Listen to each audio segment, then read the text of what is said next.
প্রিয় শিক্ষার্থীরা, সবাইকে প্রীতি ও শুভেচ্ছা জানিয়ে শুরু করছি আজকের একটি গুরুত্বপূর্ণ টপিকস নিয়ে। তোমরা অনেক সময় ডব্লিউএইচ কোশ্চেন নিয়ে খুব ভয় পেয়ে যাও। আসলে ডব্লিউএইচ কোশ্চেন জানার আগে আমাদের জানতে হবে ইংরেজিতে কয় ধরনের প্রশ্ন করা হয়ে থাকে। ইংরেজিতে সাধারণত দুই ধরনের প্রশ্ন করা হয়ে থাকে, একটা হলো ইয়েস নো কোশ্চেন, একটা হলো ডব্লিউএইচ কোশ্চেন। আমি আজকে দুটাই নিয়েই আলোচনা করতে চাই, একটু মনোযোগ দিয়ে সবাই ভিডিওটি দেখবে। ইয়েস নো কোশ্চেন কাকে বলে? যে সকল প্রশ্নের উত্তর শুধুমাত্র ইয়েস অথবা নো দ্বারা প্রদান করা হয় তাদেরকে বলা হয় ইয়েস নো কোশ্চেন। যেমন, আর ইউ হ্যাপি? অবশ্যই তুমি উত্তর দিবে, তোমরা উত্তর দিবে ইয়েস অথবা নো, ইয়েস অথবা নো।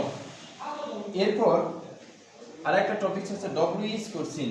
যে সকল প্রশ্নের উত্তর ইয়েস নো দ্বারা করা যায় না, কিছু বিবৃতি বা তথ্য প্রদান করে করতে হয়, তাদেরকে বা সেই ধরনের প্রশ্নকে বলা হচ্ছে ডব্লিউএইচ কোশ্চেন। যেমন, হোয়াট ইজ ইয়োর নেম? তোমার নাম কি? হু আর, তখন তুমি প্রশ্নের অ্যান্সারে বলবে মাই নেম ইজ রানা।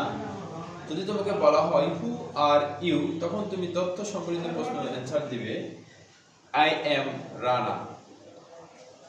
আরো হতে পারে হোয়ার আর ইউ ফ্রম? তুমি কোথা থেকে এসেছো? I am from Dhaka. সবাইকে ধন্যবাদ।